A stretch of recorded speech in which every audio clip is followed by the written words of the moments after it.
वक्त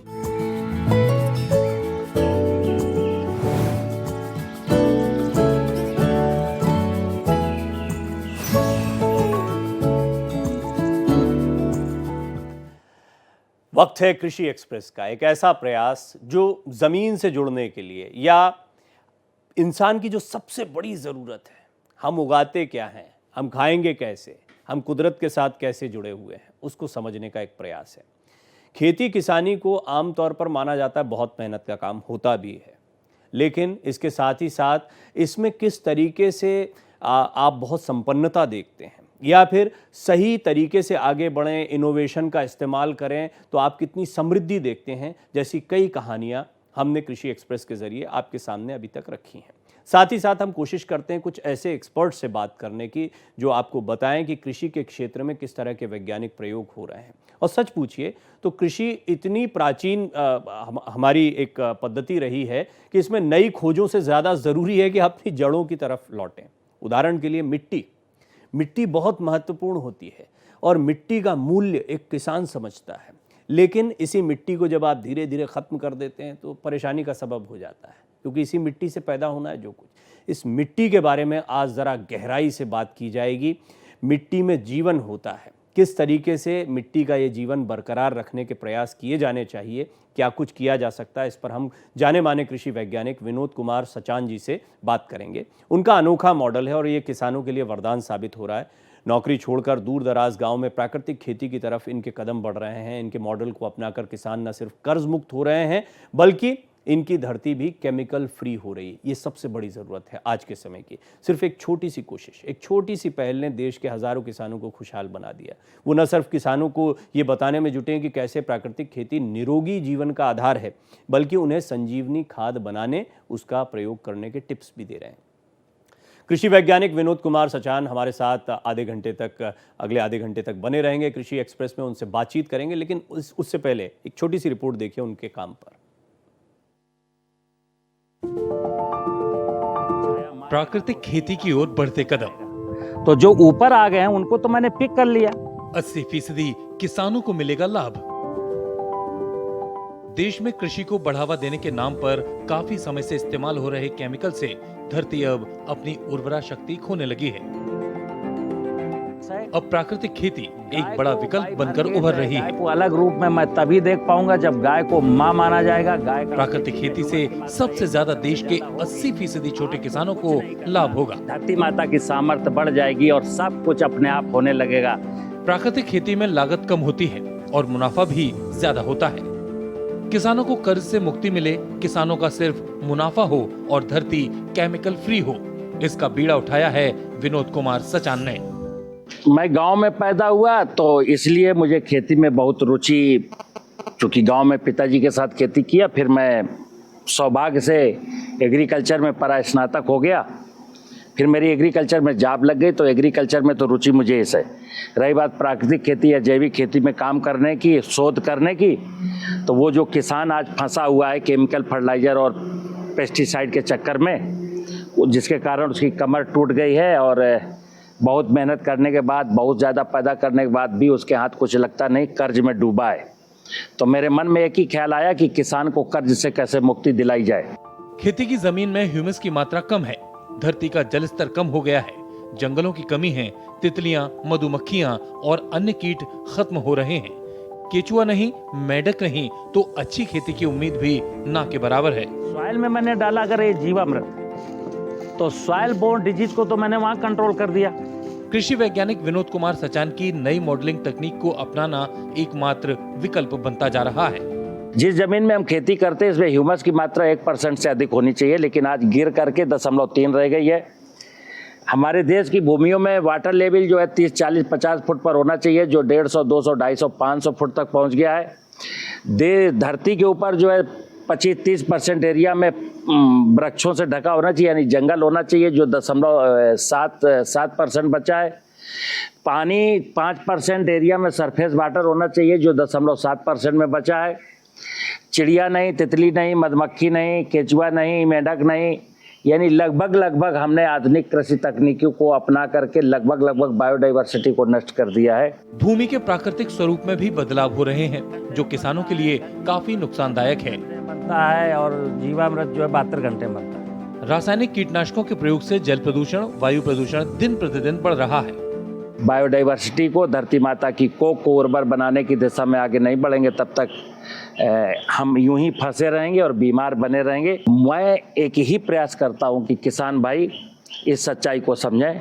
कृषि वैज्ञानिक विनोद कुमार सचान के अनोखे मॉडल को अपनाकर किसान अपनी जमीन और धरती माता की कोख को उर्वरक बना रहे हैं। प्राकृतिक खेती का मतलब है कि आप जाग जाएं। Bureau report, Bharat express.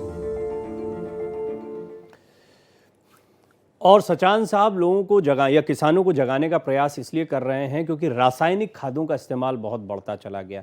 एक गलत फहमी भी लोगों के दिमाग में बैठ गई कि ज़्यादा पैदावार चाहिए, ज़्यादा उत्पाद चाहिए तो आप रसायनों का इस्तेमाल करें, लेकिन आप इसके साथ साथ में मिट्टी को ख़त्म करते चले जा रहे हैं। साथ ही साथ आपने देखा कि हमने कहा विष वाली खेती है या जहर युक्त ये खेती हो जाती है, क्योंकि इसका जो उत्पाद भी निकल कर आता है वो भी कई मानकों पर बहुत ही खतरनाक है। और इसके बारे में बड़ा आजकल शोध हो रहा है। लोग ऑर्गेनिक फूड को लेकर बड़े जागरूक हुए हैं और चाहते हैं कि उनको ऑर्गेनिक फूड मिले, लेकिन उसके लिए उगाना भी पड़ेगा। आइए बात करते हैं विनोद कुमार सचान साहब से, जाने माने कृषि वैज्ञानिक जिनके बारे में रिपोर्ट देखी, सीधे मेरे साथ जुड़ रहे हैं। सचान साहब, बहुत बहुत स्वागत है आपका और साधुवाद आपका। बड़ा अच्छा प्रयास आप कर रहे हैं क्योंकि मिट्टी को बचाना बहुत ज़रूरी है। मैं शुरुआती जो अभी रिपोर्ट में देखा और आपके कार्य के बारे में जाना, उसमें सबसे ज़्यादा महत्वपूर्ण बात जो है केंचुआ, मेंढक, तितलियां, चिड़िया ये धीरे धीरे ख़त्म होते चले जा रहे हैं। ये सच बात है। किसान तो किसान, आम आदमी भी पता नहीं इनके बारे में कितना सोचता है कि ये बायोडाइवर्सिटी को जो हमने नष्ट कर दिया है ये हमारे लिए कितनी खतरनाक है, किस तरह के युग में हम जी रहे हैं।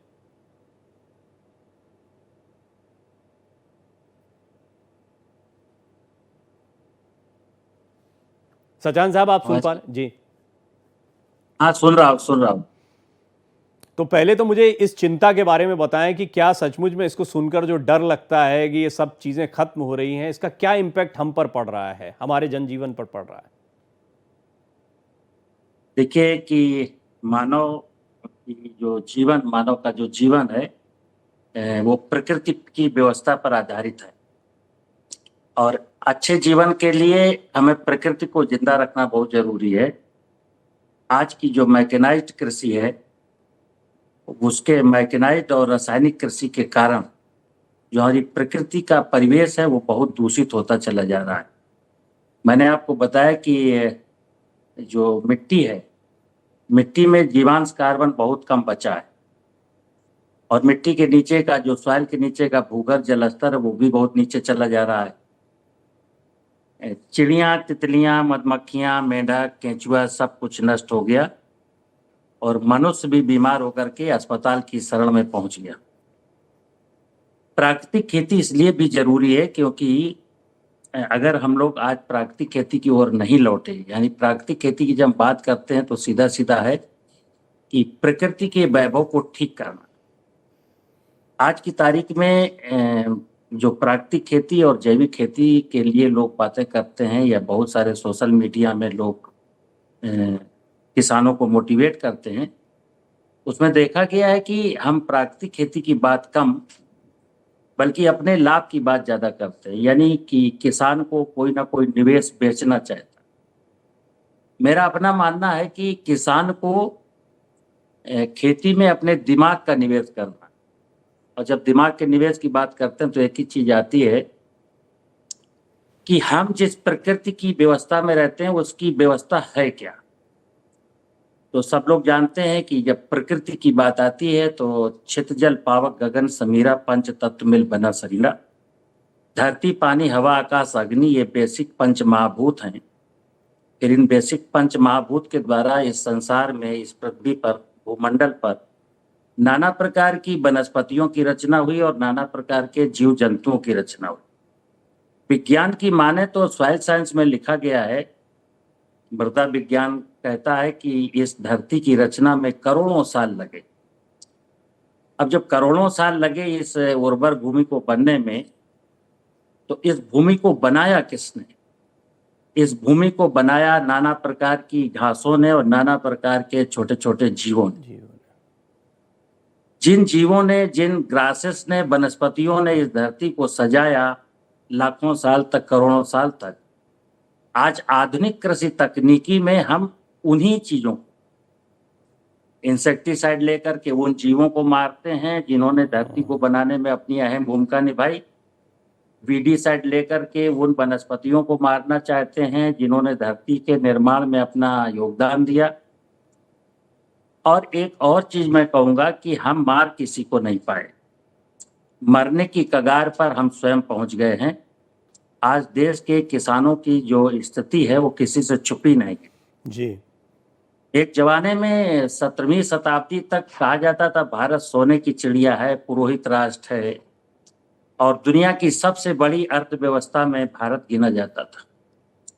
आज हम अब 5वीं अर्थव्यवस्था, जब बहुत प्रयास किए गए, जब हम 5वीं अर्थव्यवस्था में सम्मिलित हो पाए हैं, जबकि ठीक 400 साल पहले हम दुनिया की सबसे बड़ी अर्थव्यवस्था में गिने जाते। हमारी अर्थव्यवस्था इसलिए अच्छी थी क्योंकि हम बहुत समझदार थे, हमें प्राकृतिक संसाधनों को संजोना आता था, उनको संरक्षित कैसे किया जाए ये हम करते थे। आज आधुनिक कृषि तकनीकी में ये 1960 के बाद, चूंकि ये तो तय है कि हमारे पास खाद्यान्न की कमी थी और उसी कमी को पूरा करने के लिए 1960 में हरित क्रांति आई।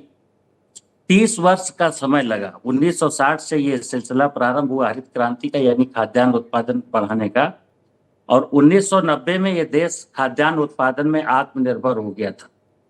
1960 में 60 मिलियन टन खाद्यान्न था और 1990 आते आते हम 190 मिलियन टन खाद्यान्न पर पहुंच गए। खाद्यान्न की जरूरतें मेरी पूरी हो गई थी, लेकिन 1990 के बाद देखा गया कि खाद्यान्न तो उत्पादन बहुत बढ़ गया, लेकिन मेरे जो प्राकृतिक संसाधन थे, जैसे सॉइल में जो ह्यूमस की मात्रा थी, 1960 के दशक में लगभग 0.6% थी, यानी एक्चुअल सॉइल में ह्यूमस की मात्रा 1% से अधिक होनी चाहिए, लेकिन 1960 के दशक में ये 0.6% थी। आज ये ह्यूमस की मात्रा गिर करके 0.3% हो गई, यानी फर्टिलिटी आधी हो गई। भूगर्भ जल स्तर की बात देखें तो 1960 में हमारे देश में 40, 50, 60 फीट पर पीने का पानी मिल जाता था। आज देश का 70% हिस्सा ऐसा है जहाँ वाटर लेवल हमारा 200 फुट से नीचे चला गया।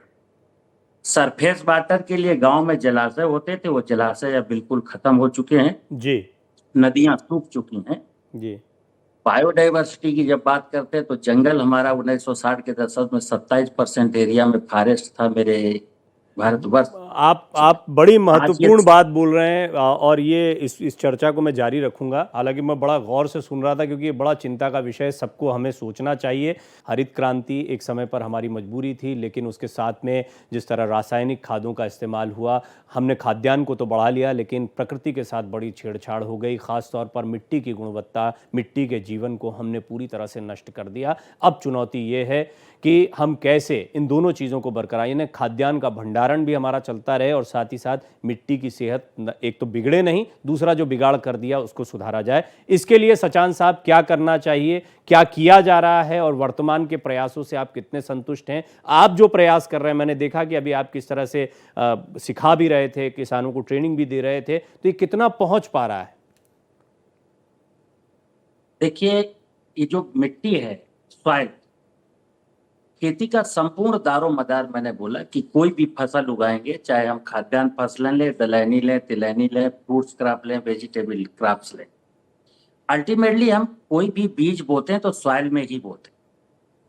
लेकिन हरित क्रांति के, मैंने बोला हरित क्रांति के बाद से जाने अनजाने, अब किससे त्रुटियां हुई, कैसे हुई, हमें नहीं पता, बट मैं जो देख रहा हूं अपने 38 साल की सेवा काल का जो अनुभव है, मैंने देखा है कि जाने अनजाने हमसे बहुत बड़ी मिस्टेक हुई है। क्योंकि एग्रीकल्चर में जितनी भी मैं कवायद कर रहा हूं, उसमें सॉइल की हेल्थ को लेकर के कहीं कोई चर्चा होती नहीं। खेती करनी तो हमको सॉइल में है, लेकिन मैं जब बात करता हूं कि उत्पादन बढ़ाने के लिए, तो कहता हूं अच्छे बीजों का प्रयोग कैसे किया जाए, बैलेंस फर्टिलाइजर कैसे डाला जाए, मिट्टी की जांच कराई जाए, इंसेक्ट को कैसे मारा जाए, बीमारी को कैसे खत्म किया जाए, वीड्स को कैसे खत्म किया जाए।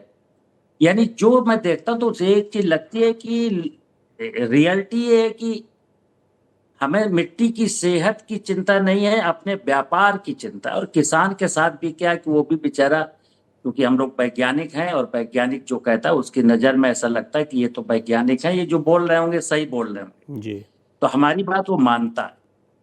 तो बस ये चक्कर है। और जो आपका प्रश्न है कि हमें आज की तारीख में पहले से लेके चलना है कि हमारे पास उत्पादन भी कम ना हो और मेरी सॉइल भी अच्छी हो जाए और भोजन की जो क्वालिटी है वो इतनी बेहतरीन हो जाए कि हमको उसमें स्वाद भी आ जाए और स्वास्थ्य भी मेरा ठीक बना रहे। स्वास्थ्य भी बरकरार रहे। जी। तो मैं जो कहता हूं कि एक अच्छी सेहत के लिए, किसान की आमदनी बढ़ाने के लिए और स्वाद के लिए और देश की अर्थव्यवस्था को मजबूत बनाए रखने के लिए जो बेसिक कॉन्सेप्ट है कि धरती माता तेरा वैभव अमर रहे माँ, हम दिन चार रहे न रहे, धरती माँ के वैभव को अमर रखना बहुत जरूरी है। तो मेरा जो अपना ओपिनियन है, जो मैंने 20 साल के अनुभव में पाया है, एक तो हमारे देश के किसानों ने खेतों की मेड़ों को खत्म कर दिया। मेड़ नाम की कोई चीज नहीं है। तो बारिश का जो पानी होता है, जब आज के 50-60 साल पहले जब खेत की मेड़ों पर पेड़ होते थे तो बारिश का मैक्सिमम पानी खेतों में रुकता था और जब खेतों से बाईपास होता था तो गांव के जलाशयों में रुकता था। आज चूंकि मेड़े नहीं है और गांव के जलाशय भी लगभग खत्म हो चुके, तो जो पानी बरसता है उसकी अधिकांश मात्रा नदी नालों के माध्यम से फिर समुद्र में चली जाती है। वाटर की क्राइसिस तो ऐसे साथ साथ मेड़े ना होने के कारण जब रनाफ जमीन से होता है तो ये समझिए कि सॉइल में जो ह्यूमस कार्बन की मात्रा जो फार्म हो चुकी थी पिछले साल, वो सारी की सारी मात्रा पानी के रास्ते से बाहर चली जाती है। तो कार्बन कंटेंट सॉइल में धीरे धीरे कम होता जा रहा है। इधर क्या हुआ, किसानों को कि सब पेड़ छाया मारता है। तो आज की तारीख में ना तो खेत की मेड़ है, ना खेत की मेड़ों पर पेड़ हैं। दूसरा, रासायनिक उर्वरक हैं। ग्रीन मैनोरिंग का या कार्बनिक खाद को डालने का कोई बहुत बड़ा वो नहीं है। वो तो किसी के यहाँ छोटी थोड़ी मोड़ी मात्रा में होती है तो ले जाता है, पटक आता है गर्मी के महीने में, मतलब वो उद्देश्य उसका अच्छा नहीं होता। इसलिए जो हमारा खाद्यान्न है उसमें टेस्ट नहीं है और स्वास्थ्य की गारंटी भी नहीं। और आज मैं बता दूं, खास करके देश में जो वेजिटेबल और फ्रूट्स का उत्पादन है उसमें तो ह्यूज क्वांटिटी में इतना ज्यादा पेस्टिसाइड डाला जा रहा है कि सर, ये सीमा तो से चुनौती कहीं हुई। 10-12 अभी गुना ज्यादा। अभी करें क्या, ये इसका समाधान? समाधान मैं बोल रहा हूँ। मैं समाधान के रूप में ये चाहता हूँ कि एक तो जब मैंने पेस्टिसाइड डाले हैं सॉइल में, तो सॉइल, मैंने कहा सॉइल लिविंग है, एक जिंदा है। माँ कहते हैं, माँ का मतलब जिंदा है तभी माँ है। जब हम किसी सॉइल में दीमक को मारने के लिए या व्हाइट ग्रब को मारने के लिए कहते हैं क्लोरोपाइरिफास डालिए, कोई भी इंसेक्टिसाइड डालते हैं हम सॉइल में, तो दीमक या उसको व्हाइट ग्रब को मारने के लिए डालते हैं, बट वो सॉइल के अंदर जितना भी जीव है वो सारा का सारा जीव मर जाता है। तो आज की तारीख में जीवामृत का जो विज्ञान है कि खेतों में जो ऑर्गेनिक कार्बन पड़ा हुआ है, फसल काटी किसान ने और वो कुछ अवशेष वहीं छूट गया, तो वो कम से कम वो चीज तो डिकम्पोज हो जाए। वो चीज डिकम्पोज करने के लिए हमको बेनिफिशियल माइक्रो सॉइल में होने चाहिए। अब सॉइल में तो नहीं है। तो मेरा एक कॉन्सेप्ट है कि जंगल की मिट्टी ला करके जंगल की मिट्टी से जीवामृत बनाइए। मतलब जंगल में जो जीवाणु मेरे खेत में पेस्टिसाइड डाल के मार दिए हैं, इसी जमाने में मेरे खेतों में भी थे जी, लेकिन अब वो नहीं है, तो मैं कहाँ लाऊंगा? जंगल में। जंगल में मनुष्य की कोई दखलंदाजी नहीं है, तो वहां मनुष्य जाएगा और जंगल की मिट्टी ला करके उसको एक ड्रम में डालेगा, पानी भर देगा और उसको भोजन के लिए चीनी या गुड़ या आटा ऐसा कोई पदार्थ डालेगा, तो वो माइक्रोब जो है ना, वो चीनी या गुड़ शुगर खा करके वो अपना मल्टीप्लाई होगा। फिर 1.5-2 महीने में वो रेडी हो जाता है, 200 लीटर की मात्रा। तो उसको, उस बैक्टीरिया को, उसमें बहुत बड़ा कंसोर्शिया है। जैसे आज की तारीख में कह देते हैं 15-20 प्रकार के माइक्रो ऑर्गेनिज्म है। मैं जब BSc करता था तो मुझको केवल राइजोबियम पढ़ाया गया था। आज की तारीख में 20-22 प्रकार के माइक्रो ऑर्गेनिज्म का नाम लिया जाता है।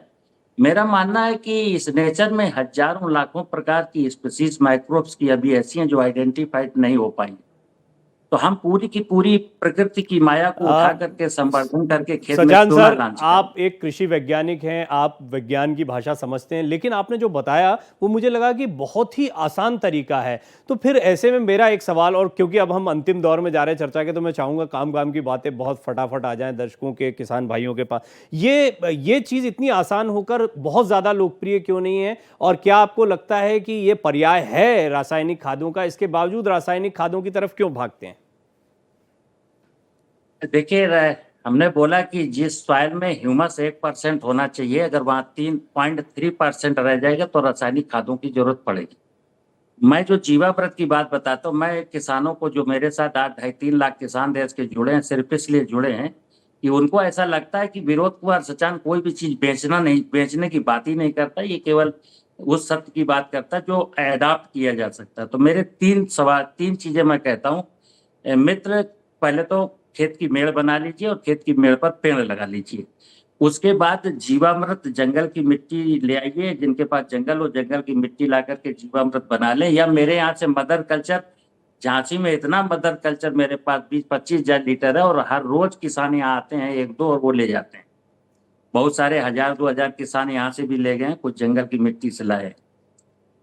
धरती में हमको ह्यूमस बढ़ाना, ह्यूमस जैसे ही बढ़ेगा वैसे ही फर्टिलाइजर बंद है। जैसे ये जीवामृत डालने के बाद मैं कहता हूँ इस समय देश में फास्फेट की कमी है। जो किसान मेरे साथ, जो बहुत सारे किसान जुड़े जो जीवामृत डाल रहे हैं, उनको फास्फेट की जरूरत नहीं है। पिछले 50 सालों से मैंने जमीन में इतना ज्यादा फास्फेट डाला है कि उसकी कम से कम, जो 1 एकड़ किसान में, अगर 1 एकड़ का किसान पिछले 20 सालों में 10 कुंटल फास्फेट डाला है तो 3 कुंटल उसका यूज हुआ है, 7 कुंटल आज भी वहीं रखा वहीं है। पे रखा है। ये जीवाणु जैसे ही जाएंगे वो फास्फेट घुलनशील में बदल करके क्रॉप को मिल जाएगा। समझ गया। तो 2 चीजें आपने बताई, एक तो बहुत संक्षेप में क्लोजिंग कमेंट आपका, मेड़ और मेड़ पर पेड़, ये तो एक चीज आपने बता दी। दूसरा जीवामृत, उसका बहुत आसान था। आपने कहा 3 महत्वपूर्ण बातें, वो तीसरी बात कौन सी, वो भी बता दीजिए। तीसरी बात ये है कि इस नेचर में जो कुछ भी है, नेचर, ये मान लीजिए कि ये नेचर ही भगवान है। हमको नेचर की किसी भी इकाई को मारने का प्रयास बिल्कुल भी नहीं करना, क्योंकि ये मान लेना है कि ये प्रकृति ने, परमात्मा ने जो व्यवस्था हमको दी है, हम तो लास्ट में आए थे ना, मनुष्य की उत्पत्ति सबसे लास्ट में हुई। तो हम तो किराएदार है ना, तो हम मकान मालिक को कैसे भगा सकते हैं अपने बीच से? तो मुझे किसी को मारना नहीं है। और बड़ी खास सुंदर बात करके आपने घास बोली, बड़ी सुंदर बात बोली, बड़ा गहरा दर्शन भी है ये। हालांकि हम देखते हैं ह्यूमन इवोल्यूशन के दौरान बहुत सारी स्पीशीज, बहुत सारे पेड़, बहुत सारे जंगल, बहुत सारी नदियां, बहुत कुछ खत्म कर दिया इंसानों ने। अब जमीन की बारी है, लेकिन ये बहुत चिंताजनक है। हमें अपने खाद्यान्न को बढ़ाए रखना है, वहां भी समृद्धि रहे, लेकिन मिट्टी के जीवन को, मिट्टी खत्म तो इंसान खत्म। और इसका बहुत आसान तरीका जीवामृत के बारे में बताया, एक संक्षेप में ये चर्चा हुई थी, लेकिन बड़े काम की थी। और मैं उम्मीद करता हूं कि इससे बहुत सारे साथियों को इससे जागरूकता मिली होगी। बात सिर्फ किसानों की नहीं है, बात हम तमाम लोगों की है, जो अभी प्रकृति के बारे में बहुत बातें तो करते हैं, लेकिन प्रकृति के प्रति वो नज़रिया पैदा नहीं कर पाते हैं कि तितलियाँ कहाँ चली गईं, कहाँ चली गई मधुमक्खियाँ, कहाँ चले गए छोटे छोटे जीव जंतु, कहाँ चले गए केंचुए, कहाँ चले गए मेंढक। और समझिए, ये आपके और हमारे अस्तित्व के लिए भी ज़रूरी है। जैसा सचान साहब ने कहा, प्रकृति ही ईश्वर है। विनोद कुमार सचान साहब, संक्षिप्त बातचीत थी, लेकिन बहुत महत्वपूर्ण बातचीत रही। आपसे इसी तरह से हम मार्गदर्शन लेते रहेंगे। बहुत बहुत धन्यवाद, आप भारत एक्सप्रेस के साथ जुड़े। कृषि एक्सप्रेस का सफ़र यहीं तक। अगले हफ्ते एक नए मेहमान के साथ मुलाकात करेंगे, एक नया विषय आपके सामने रखेंगे। नमस्कार।